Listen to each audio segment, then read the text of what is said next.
real Hydro Archon. Well, now you're really losing me. It is true that I did not know why the Oratrice handed out that verdict unilaterally, and it has been operating independently ever since it was first created. You can't argue that just because a divine creation is flawed, that the god behind it must also be no god at all. Actually, that's exactly what I mean. She's still throwing out all kinds of excuses. Seems like she's confident that we won't be able to produce proof that she has no power over the Oratrice. My power as an Archon. There are many ordinary citizens in the audience. How can I just carelessly demonstrate the formidable power of an Archon? It's not hard. If that poses a concern, I'm prepared to extend my protection to the audience. You don't need to go that far.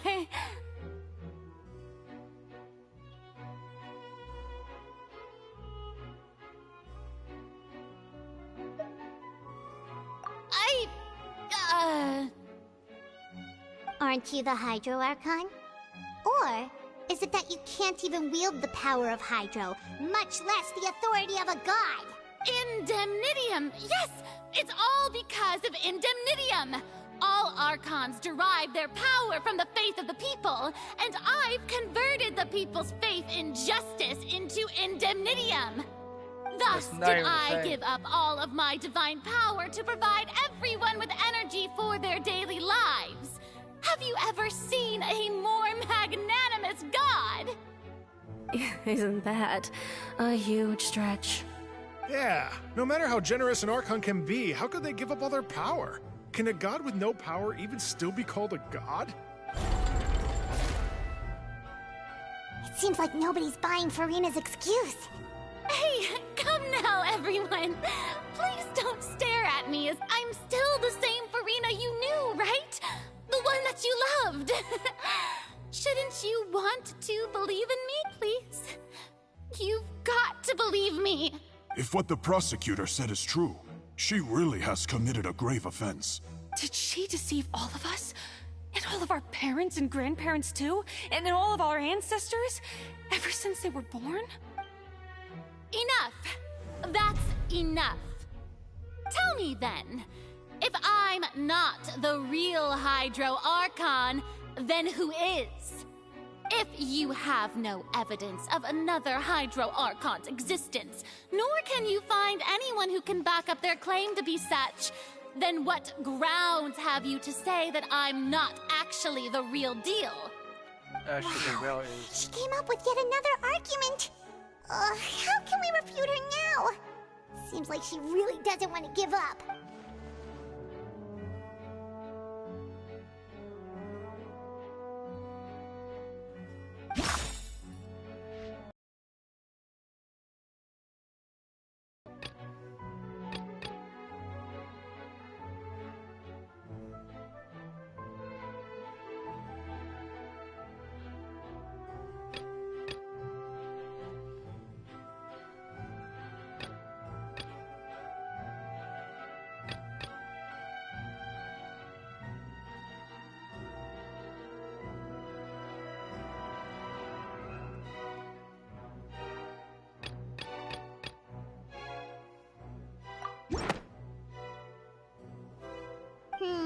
That doesn't sound right. Paimon doesn't...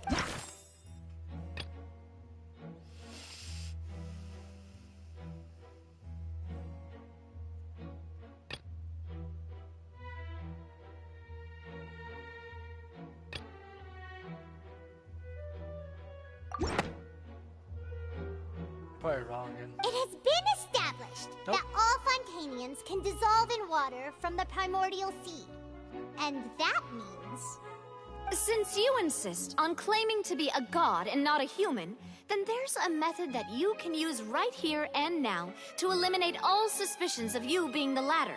Miss Navia, please apply to serve as a temporary attorney for the prosecution before addressing the court. Though you act in partnership with the prosecutor, you must still adhere to proper procedure. Super sorry, Monsieur Chief Justice. I swear this really will be the last time that I'll speak out of turn. Now, I've brought some seawater from Poisson. As everyone knows, a massive flood struck the area not long ago, taking many lives, including those of some of my closest friends. So, Miss Farina, would you dare to touch some of this seawater? If we are to believe that you are indeed the real Hydro Archon, touching this seawater would have no effect on you. All it should do is strengthen your case. But if you don't dare to touch it, then we would have basically proved the reverse. Oh, and I must remind you that after the disaster at Poisson, nobody wants to see any more people dissolve. I do hope you'll act prudently and choose the simpler path of admitting guilt. Navia from the Spina di Rasula. The Spina has governed Poisson for many years. I guess her suggestion is valid. If Lady Farina is indeed just a human, she's probably Fontainian like all the rest of us. Would she really dare to try?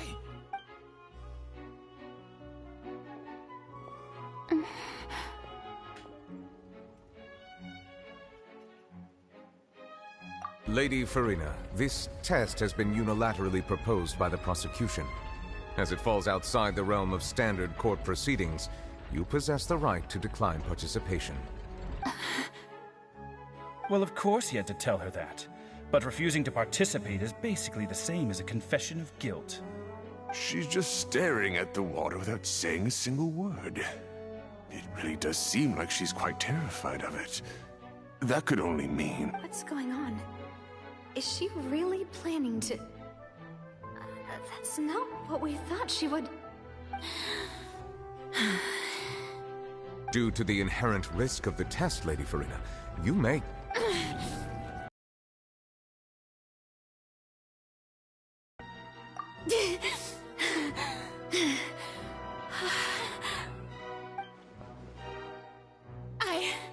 I'm fine! Look at me, everyone! My hand is still here! I haven't been dissolved! Will you believe me now? I really am your Archon! I'm nothing like a normal human who would fall apart as soon as they touch this water! Really? Was this not the most obvious thing in the world? Miss Siegewin? If you're present, Miss Siegewin, please come forward and attend to the defendant. Siegewin? Don't be nervous. It'll just take a few seconds. Let me see. That should be enough. Please announce the results of your evaluation to the court, Miss Siegewin. As everyone doubtlessly saw, Miss Farina was displaying symptoms of hyperventilation and flushed skin. These indicate that she was experiencing the adverse effects of exposure to primordial seawater. The extent to which she was affected is the same as other humans when exposed to primordial seawater of a similar concentration. Thank you, Miss Siegewin. Lady Farina, you may return to the defendant's stand. Oh wait, what did she just say? I didn't get dissolved! Shouldn't that be enough to prove my innocence? You had to be in the water for a long period of time. Considering your tendency to run from your problems, we did originally prepare a direct sample of the seawater around Poisson. However, after extensive discussion, we exchanged it for a sample that is not concentrated enough to dissolve an actual human. After all, on the off chance that something entirely unexpected might occur, we don't want anyone else to lose their life to the sea. Yeah, so out of regard for Farina's life, you secured a low-concentration sample and asked the head nurse to serve as an expert witness. It's a great thing that the direct sample wasn't actually used. Farina could have... I can't believe... you...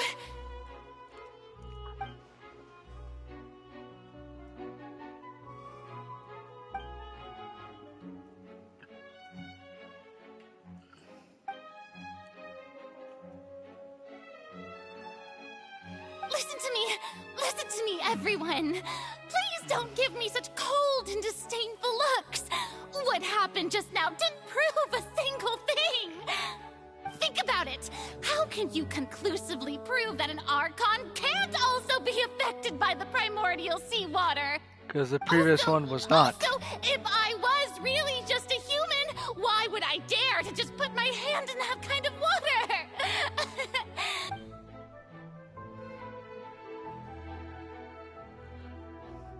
Please, everyone, anyone, just listen to me. I swear, I really am your archon. No, you're not. Not even close. Nicolette knows the real one. And she's dead.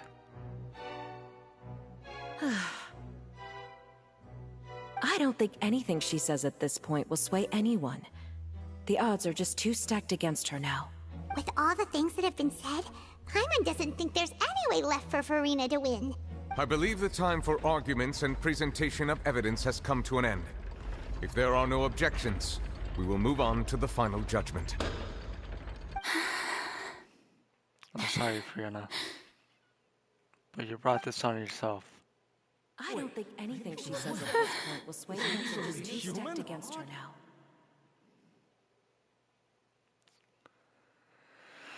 I feel bad for her, but at the same time, I don't. In my capacity as Chief Justice, I shall now render judgment on Furina's misrepresentation of herself as the Archon of Fontaine. As a human who knowingly deceived her fellow citizens, Furina is... guilty. Guilty.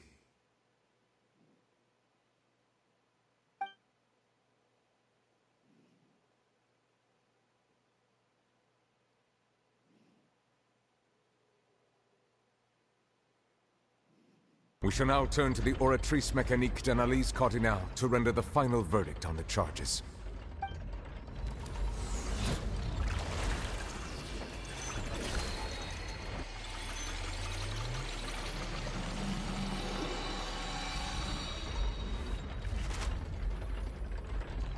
According to the judgment of the Oratrice Mécanique d'Analyse Cardinale, Furina is... guilty. Well, what's wrong?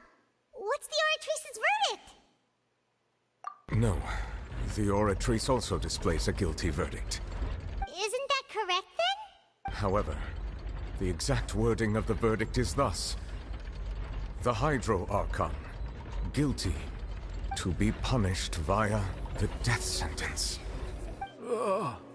Wait, we have to kill her? The death sentence? That's actually one of the available sentences? I've always thought that it was just a myth. The one and only time the death sentence has been handed out at the court, and it's been given to the very person we've worshipped as the god of justice? What an unexpected twist. Furina's been sentenced to death by the Oratrice? We just wanted to use the trial to show her the seriousness of things so she'd tell us the truth. How did things escalate this quickly? This outcome is indeed quite strange. According to Fontaine's current definitions of justice, as well as its recommendations for criminal sentences, is this sentence really appropriate for the crimes that have been committed? Yeah! Even Vacher wasn't sentenced to death by the Oratrice. You know, the real evil mastermind behind the serial disappearances case. Indeed. Not only is Furina's sentence overly excessive, the very point of our trial today was also to prove that Furina has never been the Hydro Archon in the first place. But now, the Oratrice seems to have deliberately invoked the title of the Hydro Archon. What does this mean?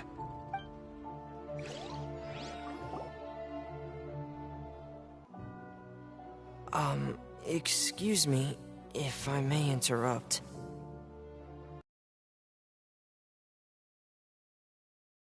Still going? Fremine!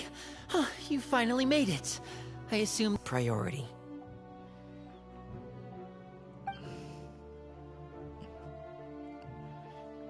Is that the first prophecy slate? Huh. So the knave privately arranged for Fremine to try and find the missing slate. I looked everywhere and finally found it at the bottom of the sea. It took me a long time to get around some dangerous... And doesn't that mean I've come too late? Oh no. Father will be disappointed in me. Thank you for your hard work, Mr. Fremine. Please allow me to review the record left on the slate. Traveler, I believe that you have already seen the other existing slates. I would like you to come here and confirm their contents.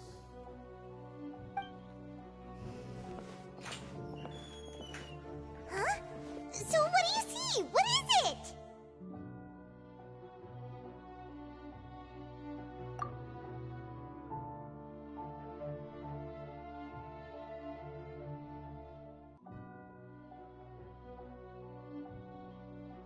I believe I've now made sense of the Hydro Archon's crime. It has to do with Fontaine's lost history. Huh?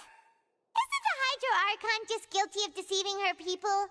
Oh, wait, no, that's Farina, and we've already proven that she's not the Hydro Archon.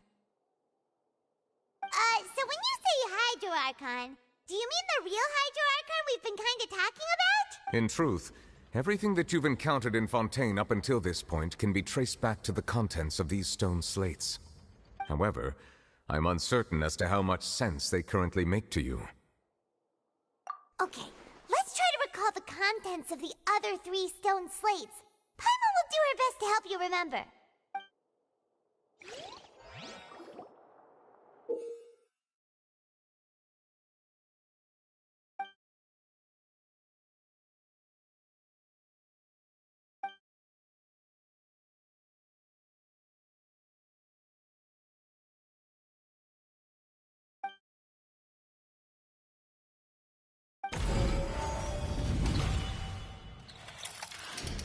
The first stone slate describes what you just said.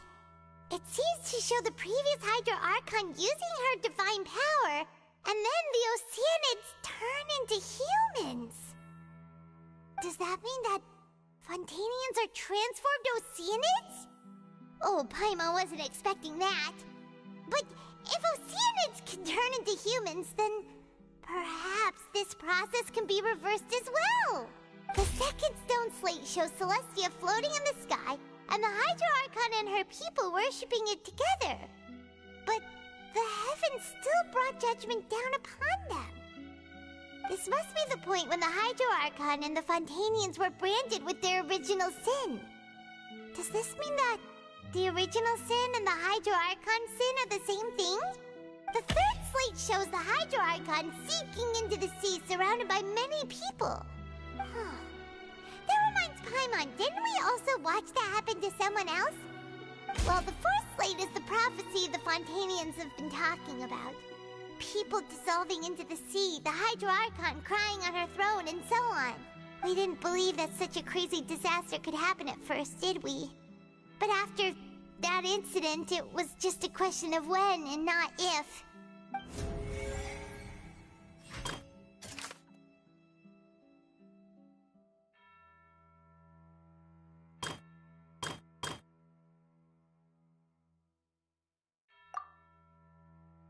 That doesn't sound...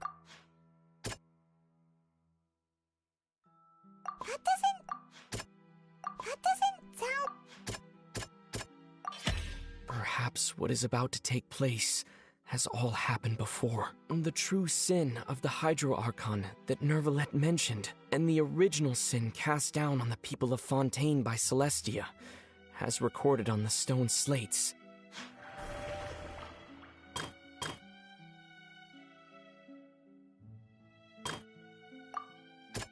That doesn't...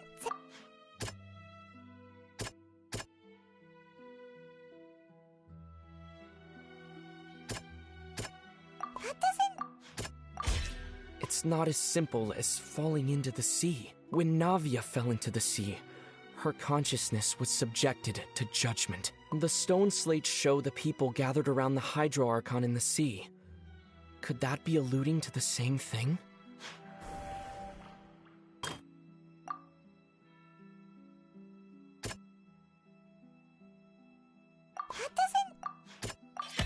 The prophecy from the stone slates found its way into society, but not many people believed it at first. The fortress of primordial seawater, which we know can cause Fontainians to dissolve.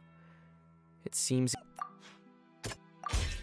We know from the case of the serial disappearances of young women that Fontainians can be dissolved in primordial seawater. And the first stone slate tells us that long ago, the Hydro Archon used her power to turn Oceanids into humans. This might be the reason that Fontainians can dissolve. They'll dissolve into the primordial sea but won't cease to exist. Their essence will flow in the seawater, converge, and take the form of an Oceanid. The Hydro Archon was sentenced to death in court, shocking everyone present. Perhaps this means that her sin was actually Fontaine's original sin. Navia fell into the water inside those ruins, and she nearly dissolved. She was surrounded by the people of Poisson in a court within her consciousness, and was forced to take part in a trial meant to make her stay. The eruption of the primordial sea at the fortress of Meripede was the surest sign that the prophecy was about to come to pass no matter what. The prophecy's contents can all be verified by recent events. If we combine what we know together, loads of truths should come to light.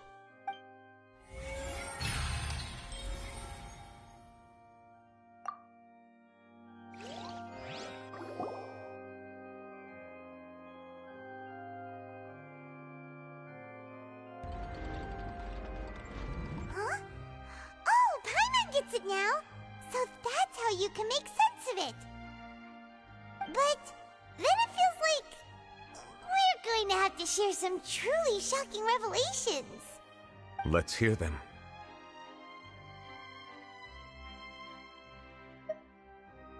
Incredible. Linny, did you hear that? We're not real humans. All Fontainians were originally created by the late previous Hydro Archon, with Oceanids as their basis. The evidence for that can be found in how only Fontainians could dissolve in primordial seawater, and how all the girls Vacher dissolved were also turned into Oceanids. Oh, and according to Navia, when she was about to get dissolved, she also saw everyone gathered around for a trial, all of them in the shape of Oceanids. Indeed.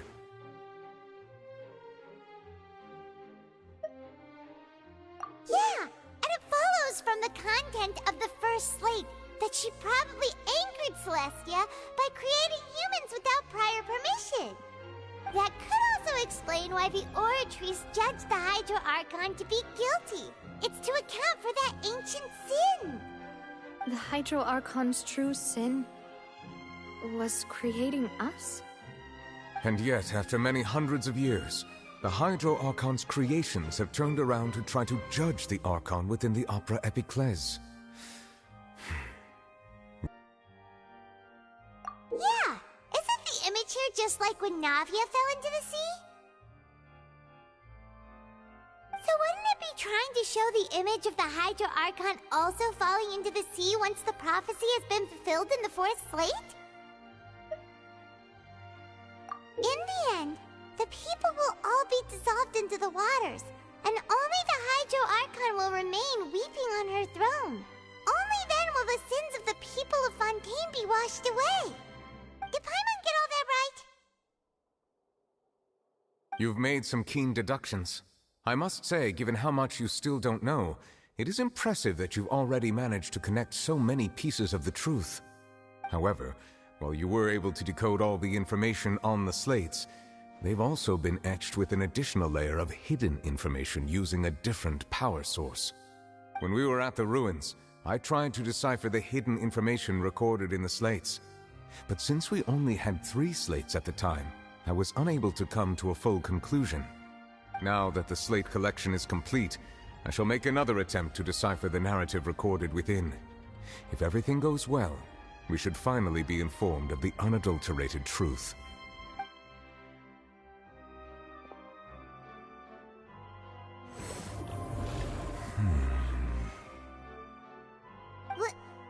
Well? Did you get it? I believe I should share this truth not only with you, but with all the people of Fontaine as well. I will try to briefly summarize it for you. Your hypotheses regarding the origin of Fontainians and the sin of the Hydro Archon were both correct. In the Fontaine of old, the previous Hydro Archon sensed the yearning of her Oceanid familiars for life on land.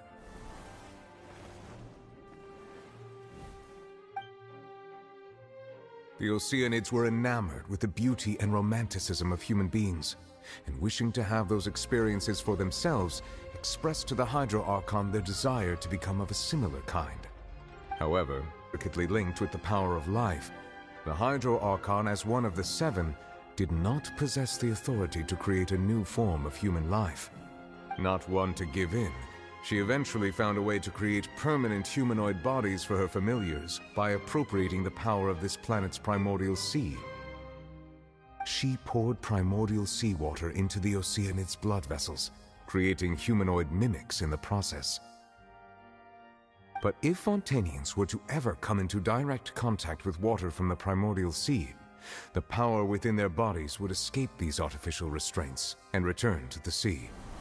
As a result, their forms would collapse, and they would be reverted to their original forms as Oceanids.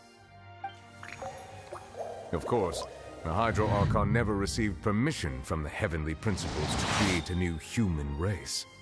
And thus, the Hydro Archon and all of her creations came to shoulder the original sin of appropriating the power of the primordial sea. That is the true history of how the people of Fontaine first came into being. So we were all Oceanids before we turned into human beings? That's way too much information for me. I think I'm just going to pretend that I never heard a single thing. Wait, but if that's the truth, we can't let the Hydro Archon be sentenced to death. After all, her only sin was creating us. This really might be too much information for your regular Fontainian, but it does answer a lot of our questions. Alas, your hypothesis regarding the third and fourth stone slates was inaccurate. The slates' respective positions are, in fact, correct. A key point of the visual on the third slate is how all the individuals depicted in the water are humans rather than Oceanids. They have not been dissolved, which implies that the water depicted in this slate is not water from the primordial sea. The nation of Fontaine is the nation of Hydro, as well as the nation of trials and justice. Instead of being the literal element, the water in the scene symbolizes judgment and justice. You may also recall Navia's experience. When she fell into the sea, her consciousness was surrounded by that of many others who intended to hold a trial to determine her fate. Therefore, the meaning of the third slate is that the people of Fontaine shall try the Hydro Archon at the court of justice. Yes, it refers to our present situation. I think I'm following now. So, what you're saying is, even though we decided to put on this trial to avoid fulfilling the prophecy, in truth, everything we've done has happened exactly as the prophecy foretold. So now, it seems, we're the ones making sure it comes true. What should we do? Huh. No matter what, the prophecy will be fulfilled. If that's the case, does that mean the scene in the fourth slate will also be fulfilled soon? Traveler, I would like to point out another small fallacy in your deductions about the fourth slate. You probably thought that the eruption of primordial seawater beneath the fortress of Meripede served as the surest sign that the prophecy was about to come to pass, yet, however, I believe that rather than being a sure sign, that eruption could in fact only be a small warning of something far worse to come. As for the root cause of the catastrophe, I believe you've already encountered it once before.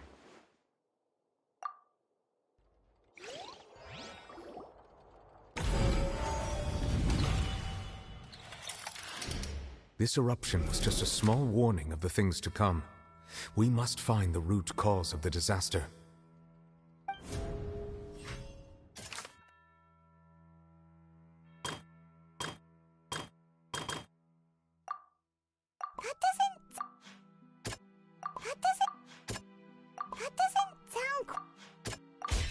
It was both dream and reality.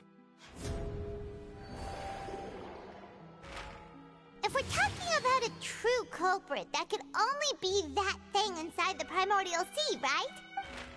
The truth, the original sin, the trial, and the root cause of the disaster.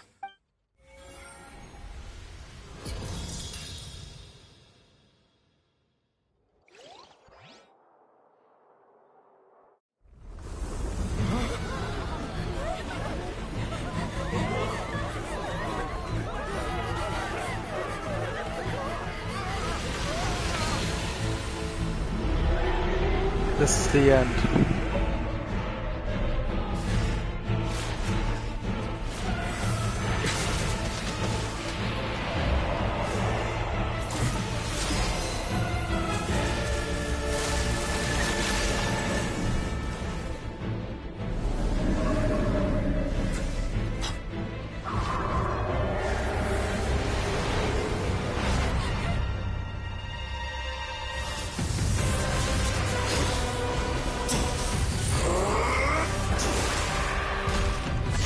Child!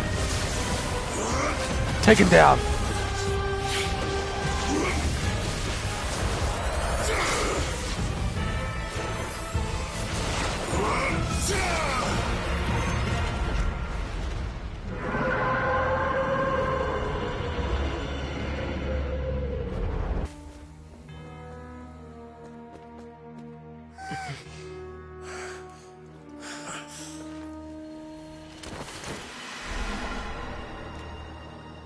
Child!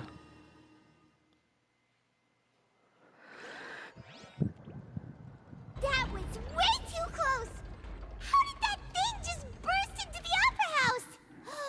Wait, was that the huge whale you saw in your dream? So we've met it at last. I understand very well why it has chosen to make an appearance here. That whale does not belong to Tevat. It is a monster that has traversed the stars, weeping all the while. It has been greedily consuming the energy from the planet's primordial sea, using it to grow. That is the main cause for the rising sea levels. And once it has finished consuming all of the energy contained within the sea, its next step will be... You said that when the Hydro Archon first created Fontanians out of Oceanids, she filled their blood vessels with primordial seawater. Precisely. That whale finds the blood of Fontanians nigh impossible to resist. Therefore, when it left the primordial sea, it decided to make its next stop a packed opera house full of food. Food in the form of Fontanians. We just barely managed to push it back, right? In that case, won't it come back to target the people again once it's managed to recover its strength? That is correct. Indeed, it is more accurate to say that we should thank that Harbinger for buying us some time. Without him, the whale would have likely come onto land far sooner. From the way he looked, he must have been fighting the creature for quite a long time. That battle maniac. We've always known that he had a special connection with that whale, but we definitely didn't expect it to help us out like this. Anyway, now that we know that this whale is the actual cause of the disaster recorded in the prophecy, all we need to do to stop the prophecy would be to find a way to beat it up, right? It is too late. It had already absorbed too much of the primordial sea's energy before we could notice it. At this point, it has become practically integrated with the sea itself. Even if the entirety of Tevat were to be destroyed, it could still survive and swim off towards some other world. That's not something I will accept. We've already done everything we can, and we even found the true culprit. We've come so far. You can't just tell me that the last hurdle is some impossible foe. That's just not fair. Indeed, that's not how a grand performance should end. I'll fight it to the end, no matter what. So the prophecy will be fulfilled no matter what, huh?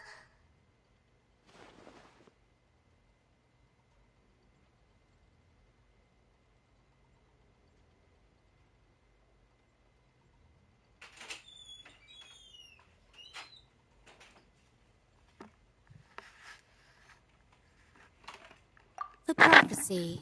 Yes, what has been prophesied will be fulfilled.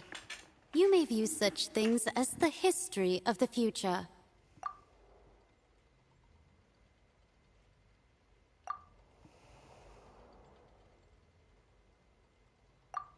Just as prophecies are usually only the future as seen from the perspectives of the gods, could things be happening in hidden corners where the gods' gaze does not fall?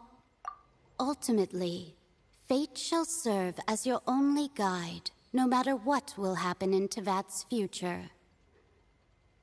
All you need to do is to play your part.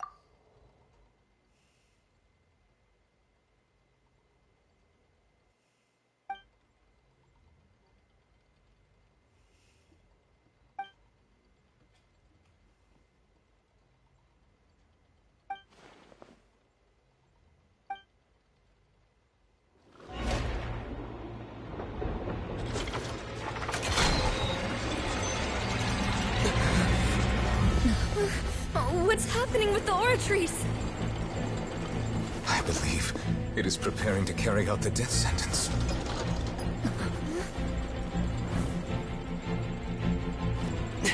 No, I still need answers.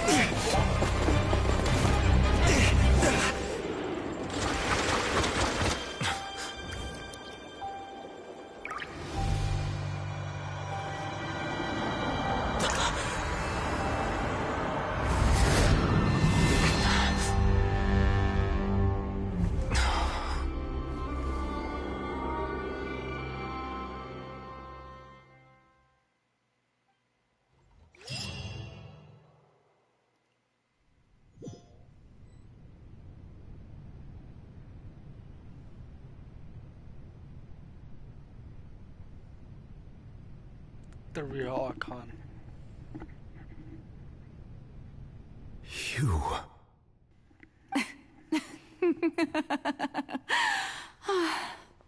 Sorry. That shocked expression on your face is just too amusing. I couldn't help myself. You are not Farina. Who are you?